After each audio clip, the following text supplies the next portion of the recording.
sanction de la justice 15 ans après l'effondrement du terminal de E de l'aéroport de Roissy. La catastrophe a fait 4 morts et 7 blessés.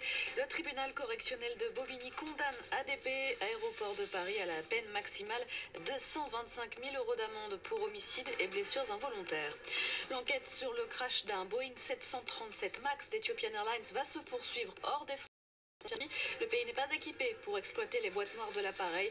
Elles vont être expédiées en Europe pour analyse. Le pays choisi sera désigné demain au plus tard. Un bon point pour les hôpitaux et les cliniques. Ils ont moins dépensé que prévu en 2018. La ministre de la Santé, Agnès Buzyn, a donc décidé de récompenser leurs efforts. Elle débloque 300 millions d'euros pour les aider à réduire leur déficit.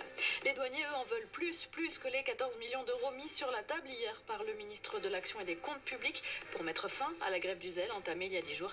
Les douaniers réclament toujours des moyens supplémentaires pour faire face au Brexit. Une fusillade a fait plusieurs victimes dans une école au Brésil. Selon le gouvernement de Sao Paulo, 2 adolescents ont fait irruption dans l'établissement situé à Suzano. Ils ont tué 6 personnes avant de se suicider. Neymar visé par une enquête disciplinaire.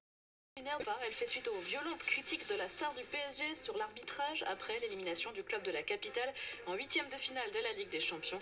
Neymar risque une amende, voire une suspension pour des matchs la saison prochaine. France Info.